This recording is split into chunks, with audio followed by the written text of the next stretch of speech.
میریم به بخش بعدی برنامه، اما پیش از او یک میان برنامه داریم و بعداً با شما برخواهیم گشت.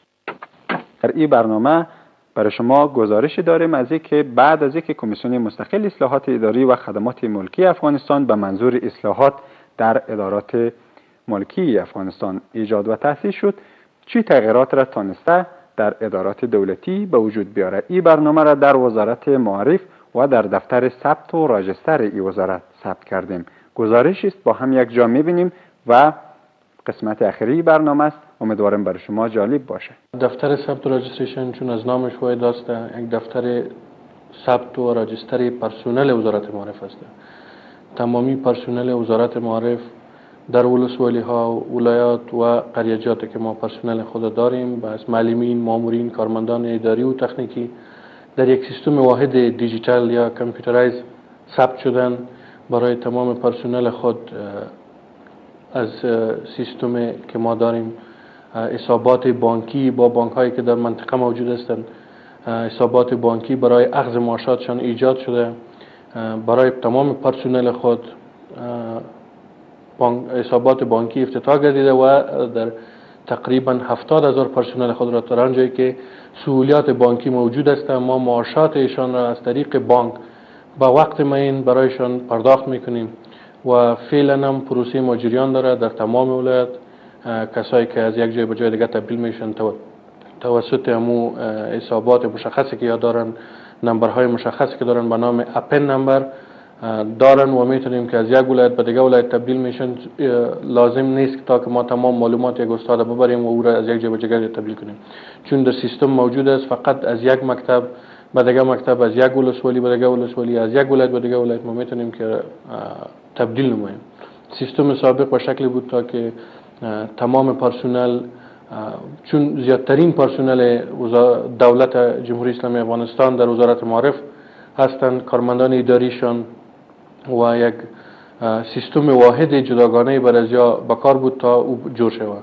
فعلا الحمدلله این سیستم بر حال است و کار می‌کند. آقای اندل، در سابق سیستمی که کار میشد در این اداره چی یک سیستمی بود و بعد از اینکه این اداره تحت رفرم کمیسیون اصلاحات اداری قرار گرفت، چی تغییرات اساسی را شما مشاهده میکنید؟ چی سهولت هایی به این اداره ایجاد شد؟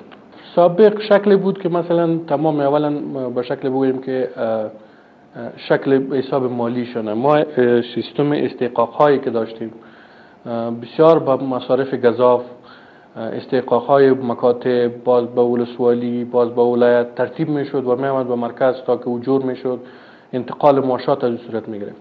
فعلا تمام حاضری و غیر حاضری پرسنل معامله میشه در امو شکل اسناد که ضروری است و استحقاق ها از طریق کامپیوتر برشان جور میشه. حسابات بانکی دارن معاشاتشون به بانکشون میره، چون فعلا سیستم جدید است و سابق پول به نام یک شخص معتمد حواله میشد، با معتمد به ولسوالی به مکتب.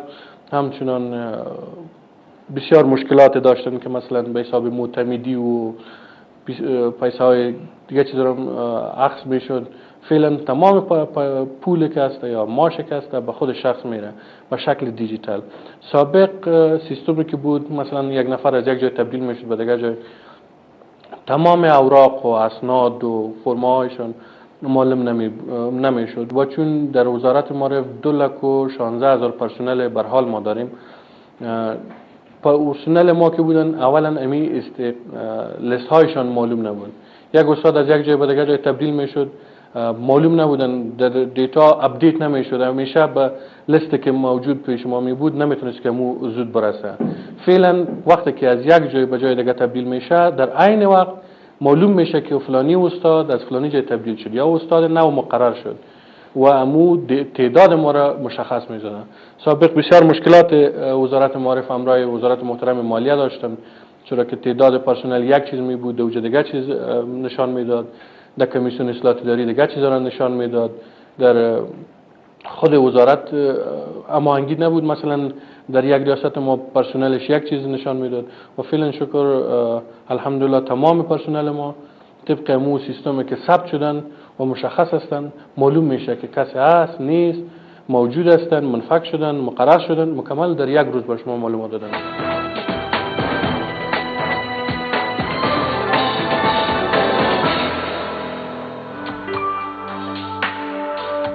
خب بیننده های عزیز برنامه اصلاحات، شما جریان مصاحبه ما را با مسئول دفتر ثبت و راجستر وزارت معارف جناب آقای اندل شنیدید. در این قسمت از برنامه که بازم در همین برنامه تصویر تغییر قرار داریم، آمدیم در جریان کار اداره و شما در بک‌گراند مشاهده میکنین دوستای ما در بخش ثبت و راجستر کار میکنه.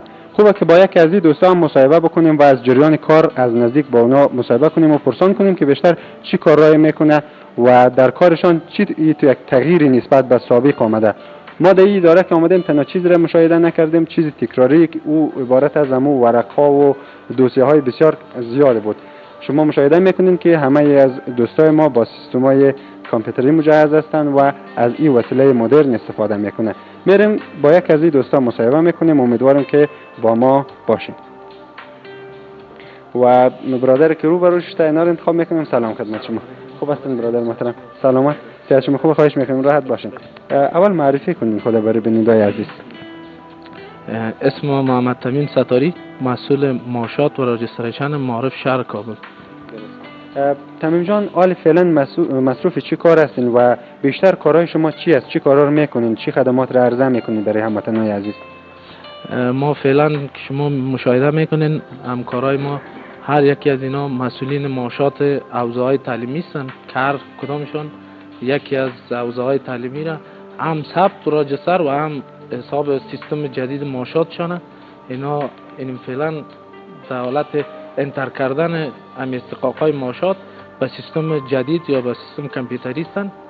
یعنی همکارای ما هستند و شما گفتین که چی سهولت‌ها را به بار آورده این سیستم معاشات.